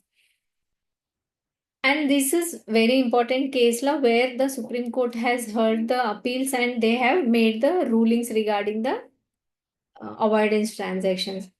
So here a CD is considered to have given a preference if there is a transfer of property or interest to a creditor or guarantor for an antecedent financial debt or operational debt or a liability. So here the main we have to see few key factors, that is either property or interest is transferred to a creditor or a guarantor, and this transfer has put one of the creditor or guarantor in a better position that they would have been under section 53, it would have been not beneficial for the other creditors. So only the single creditor was put in a better position, and here the preference should be again within 2 years with a related party.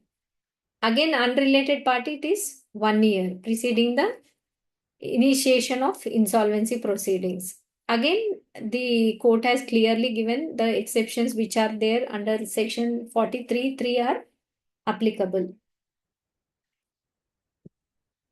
So in this case, the Supreme Court has said that the corporate debtor has given a preference to the one creditor.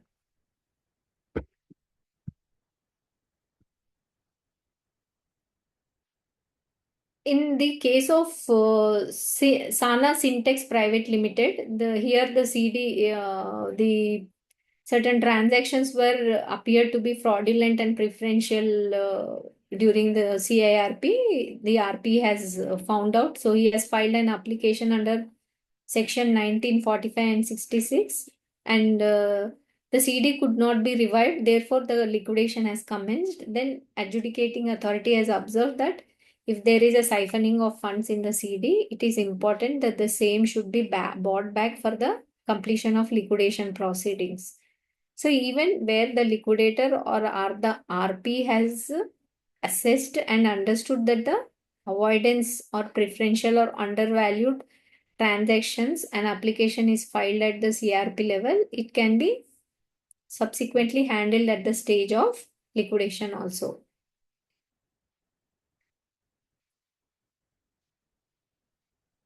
Then we have one more case law, that is in New Delhi NCLT, RP of Him Steels Private Limited versus Directors of Suspended Board. Here, the directors have given some preference to some of the creditors over other creditors, which was again a preferential transaction under section 43. The director has challenged that preferential transaction under section 43 is the look back period is 2 years. In case of related, it is 1 year. In case of other parties, it is 2 years. But however, unlike avoidance transactions, as I have been discussing, in this case, the bench has held there is no look back period as far as the fraudulent transactions are concerned. So whatever the preferential transactions, 3.82 crores, which was the transactions done during August 24th to 30th with related parties, the transfer of money was made to the related parties,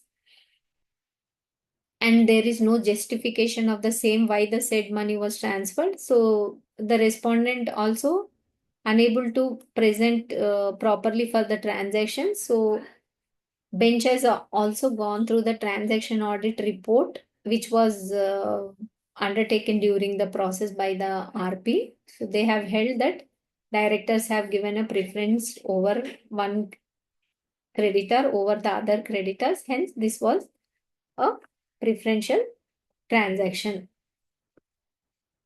So as we have been discussing few case laws, I just want to share few experiences as in the few assignments, we have been facing the same kind of challenges like non-cooperation from directors, inconsistent data will be provided, and data insufficiency. And one more important point I want to highlight here is whatever the transactions which previously, if any creditors would have done, they would have done any forensic audit, or if they have done any kind of reports they have done for any non violation of any of the guidelines, those reports also we can collect from the creditor, so that in case we can connect any base of any kind of transactions which are being done. So with this kind of few challenges, I want to uh, share in one of our case for the transaction audit, when the transaction auditor wanted to have meetings with the directors.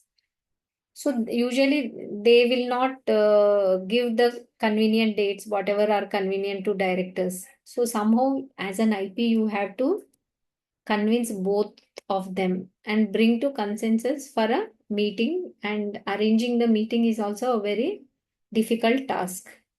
Then providing the data, then acting as a bridge between both of them. Although the law says they are independent professionals, but none of the transaction, not even a single thing will move without involving the RP or IRP or liquidator, because the directors don't respond to the forensic or transaction auditors, and forensic auditors also, once they try to communicate, then again the meetings keep on getting into different directions, because the transaction auditor will try to take the meeting into a transaction kind of drive transaction driven, or the kind of issues identified driven meeting. But however, we have to have a balanced kind of meetings, and also when it is an independent, I agree, it is an independent process, that is the transaction or forensic audit, but IP also need to be involved, so that it is done in a diligent and proper way, even if there are any kind of misunderstandings or not understanding how the CD was functioning, and in case if any additional information which is not in the knowledge of the forensic auditor, like factual information or the factual issues, those also need to be highlighted to the forensic or transaction auditor, so that the forensic or transaction audit is driven in a proper and uh, in a required, in a very methodical and the proper way, the IP has to drive this. Then one more, some more want to share is the transactions between the group companies. Then transactions between the transactions for the directors, especially some of the companies, they give away the old cars, they give away some bonus or whatever as a bonus. Those are all statutory entitlements, but they try to give, they claim some reimbursement of expenses. So all these, whatever directors are being paid, especially for managing director also, you need to look into the HR policy. So some of the directors were given the old cars. So you have to see whether it was done at a WDV value, what is the value in the books of accounts. So all this assessment will be done by the forensic auditor properly, thoroughly. But however, when it comes to the facts and linking them to the board meeting minutes, linking them to the company policy documents, linking them. Then, as a conscious keeper of the company, as an IP, RP, as a officiating manage MD, CEO of the company, now it is your duty to function, run the company if it is a going concern, to run the company as well as to run the process and take up all these within the timelines is the key. Again, one more important point is the assessment determining filing the application. The timelines are not mandatory, but however, the timelines prescribed are 105 days, 135 days. So those timelines we have to be very clear, and the CRP process timelines checklist we have to keep, and keep our CRP commencement date and drive the process, especially for valuations. Appointment is important, but however, for transactions, the timelines are there. Although they are not mandatory, we need to try to work within that timelines and the framework.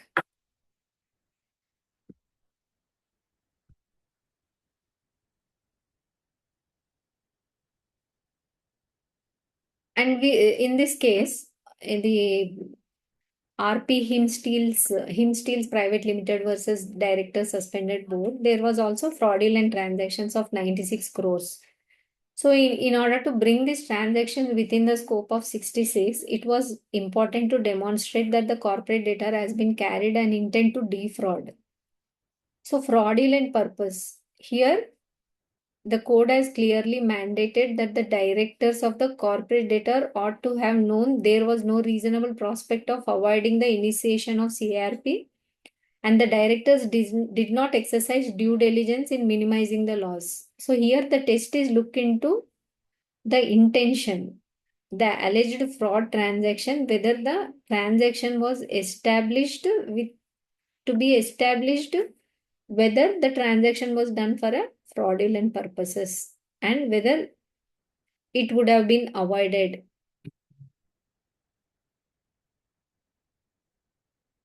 So here again the RP has brought to the notice of the bench about the transaction audit report, and the adjudicating authority has gone through the transaction audit report, and they have found that there was a manipulation of the books of accounts, there was a mismatch in the books of accounts, tally and the bank statement, and there was a diversion of money through suspense account and misappropriation of cash on stocks of the corporate debtor. And in reply to that, the defendants has, without objecting or providing any justification, they were trying to portray that the transactions were not fraudulent, and they were trying to convince the bench about it was a preferential in nature.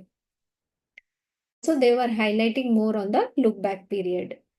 So bench has gone through the facts and also the circumstances and also the transaction audit report, and they said that the respondents have not denied the transaction, trying to show transaction. So it indicates that the alleged transaction was made with an intent to defraud and fraudulent purposes.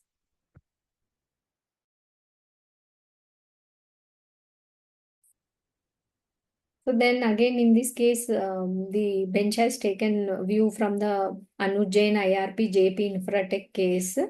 They held that during CRP or liquidation process, if it is found that any business has been carried out with intent to defraud creditors or any fraudulent purposes, the adjudicating authority may pass an order on the application made by RP. So here, if we see, the bench has gone through the transaction audit report and also the contents relevant from the tally entries, and what was the mismatch, and they have gone through the bank statements and how the diversion has happened and how the cash and stocks were diverted, and accordingly they have agreed to the prayer, and totally around 100 crores was siphoned off when the management was managing the affairs of the corporate debtor, and they have pronounced stating that within the 30 days necessary action has to be taken.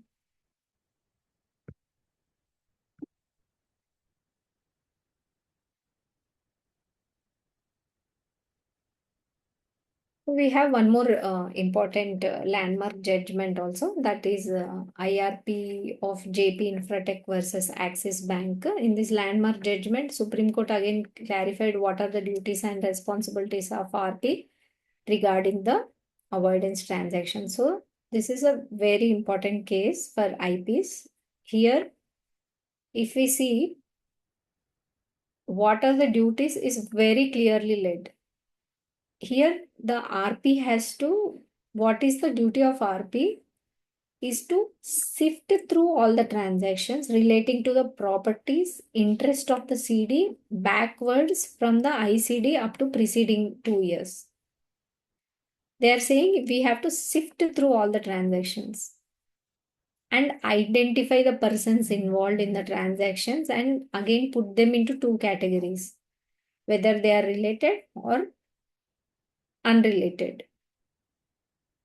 Again, related persons within section, whether they are falling in the section 5 subclause 24, and which of the said transactions of preceding 2 years, whether the beneficiary is related or not related, and then the subset relating to unrelated parties shall be trimmed to include only the transactions preceding 1 year.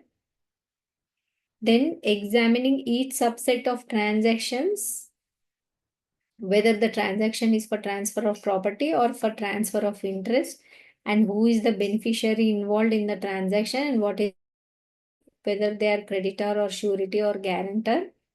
Then shortlist the transactions to find out whether the transfer is for an on account of antecedent, operational debt, or any other liability of the CD.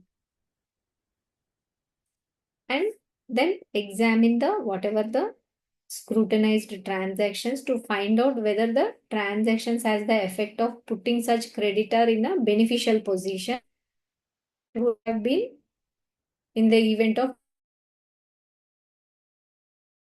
then the transaction shall be preferential. Then make an application to AA for necessary orders. And in this case, the Supreme Court has clearly observed the parameters, whatever the inquiries relating to the transactions in relation to different types of avoidance transactions. They have to be a proper inquiry and differentiate what kind of type it falls into, and also necessary to examine whether they fall under undervalued, preferential, or fraudulent. In case if it is preferential, by virtue of legal friction and upon existence of above given ingredients, whatever above conditions we have discussed, then necessary applications has to be filed. Then this is very, very important. One more point I want to clarify. If there are preferential transactions, there are undervalued transactions, there are fraudulent transactions, there are extortionate transactions, file each application under different section. Don't club all the applications together and file, because the adjudicating authority in many cases have disposed where RPs have filed the applications clubbing together all the transactions. So for preferential transaction, file separate transaction application for adjudication, and for fraudulent transaction, separate application. In one of our case, we have filed the avoidance transaction application after resolution plan is approved. Then adjudicating authority has disposed saying that it is too late.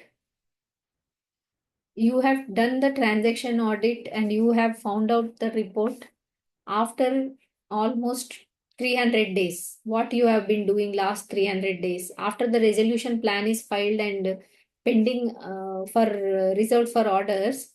Now why are you filing? It immediately disposed within 2 hearings. So always ensure that you are filing your preferential avoidance transactions applications much prior to filing the application for resolution plan application or liquidation application.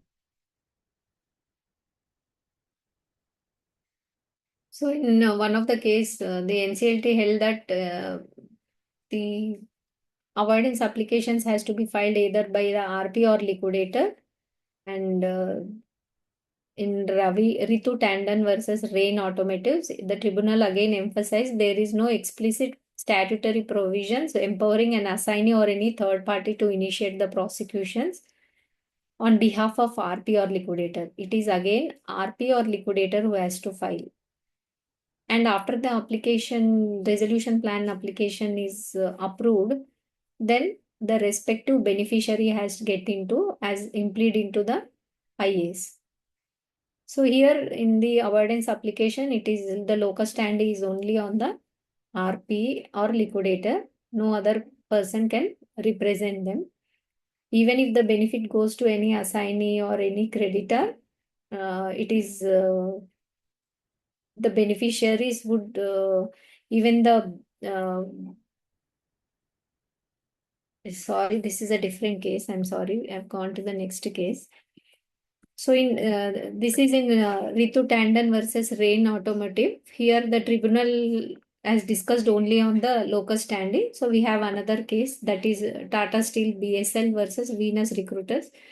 Here the court has held if this position is extended, the consequences would be that beneficiaries of avoidable transactions would walk scot-free, resulting in unjust enrichment. This is again going back to the uh, locus standi. So here they have discussed even if the persons who have done these transactions, even if they would walk scot-free, resulting in unjust enrichment, even the beneficiaries are facing the consequences. It is again during the CRP process or liquidation, the locus standi is only on the RP and liquidator.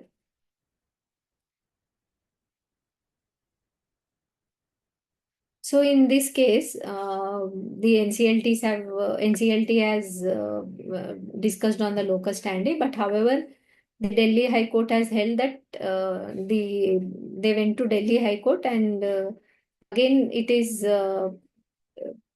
referred back to the NCLT. Then again in this case, the timelines were also discussed because the application was not filed within the timeline, but Delhi High Court has mentioned that it has given a directions saying that the filing avoidance applications are only directory, not mandatory. So not strictly bound by the timelines. This was again reaffirmed in the SR Steel case.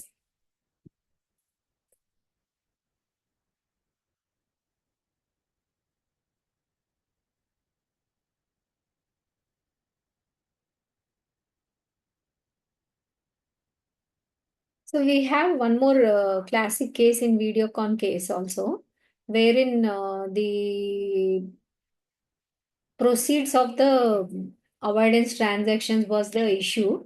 So we have many few landmark cases under buffet transactions, and another one is regarding the NRRA also, which we have already discussed that the person who can bid for NRRA has to not disqualified under section 29A. And even regarding the distribution of the recovery proceeds, it is during the negotiation of resolution plan only the COC will discuss whether the proceeds will go to them or it will remain with the corporate debtor. So if the COC decides in Pyramid Capital and also in the one of the largest case, the COC has decided the proceeds will accrue to the SRA. So this was challenged. Then the Supreme Court has held it is again the commercial wisdom of COC whether the proceeds of the buffet, whether it will go to the creditors or the remain with the SRA or the company, it cannot be challenged by the director.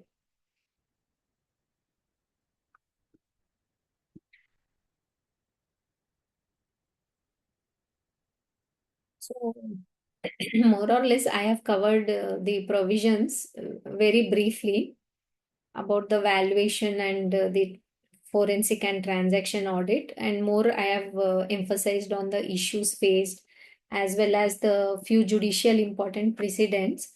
And also I discussed about the latest discussion paper on the valuation. And some of you have shared your views and thoughts and experience.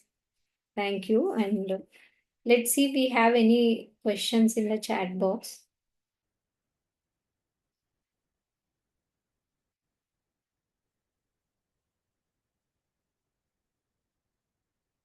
I don't see any questions.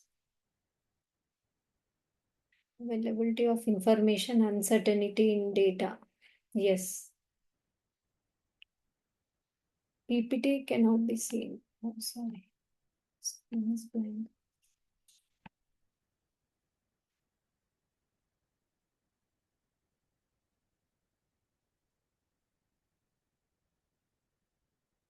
Okay, I don't see any questions in the chat box. So any more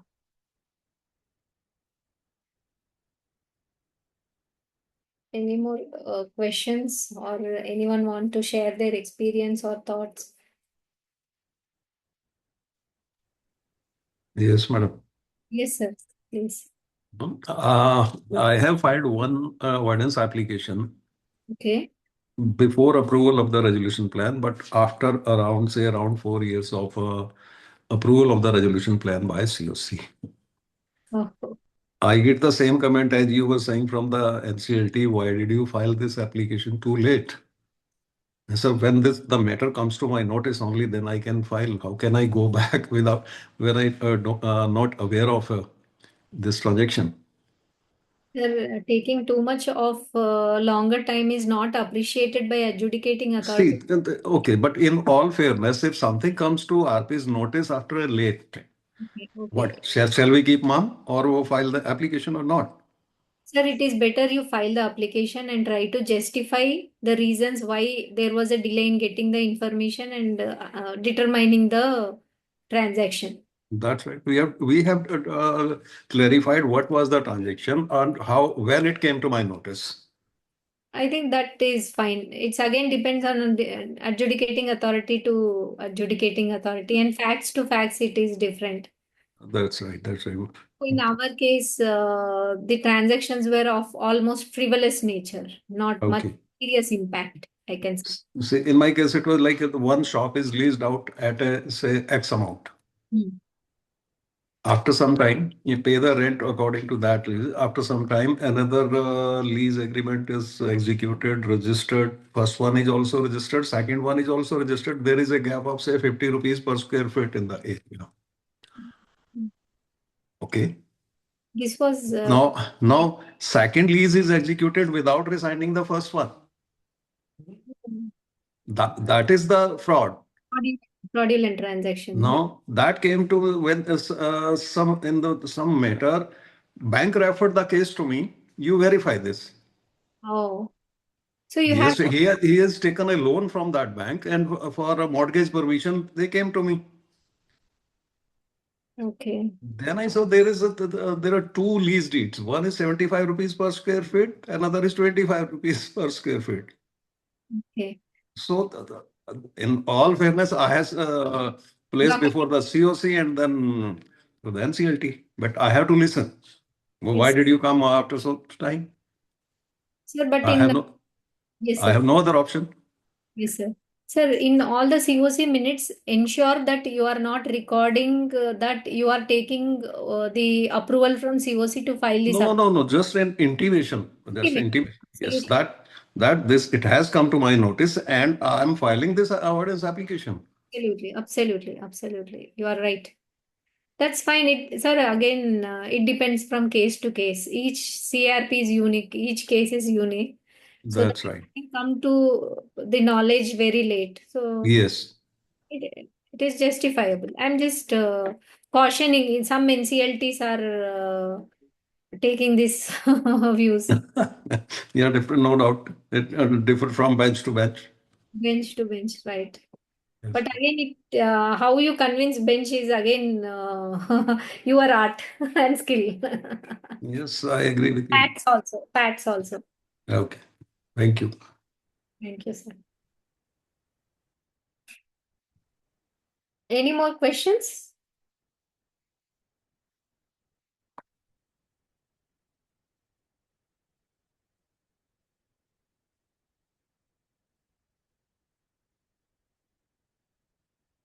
Or otherwise, we can conclude. Thank you for sharing your thoughts, Sharma sir. Your experience also. Anjali ma'am. Can we conclude, ma'am? Anjali ma'am, we have concluded the webinar presentation and we had few queries and also participants like Sharma sir, they have shared their experience and some moot questions or practical questions which we try to discuss and share our experiences and thoughts. So thank you very much, ma'am, for such a nice and knowledgeable session. The session was very interactive also. It was very wonderful. Thank you very much, ma'am. Thank you, ma'am. Thank you for your patient hearing. Thank you, sir. Thank you.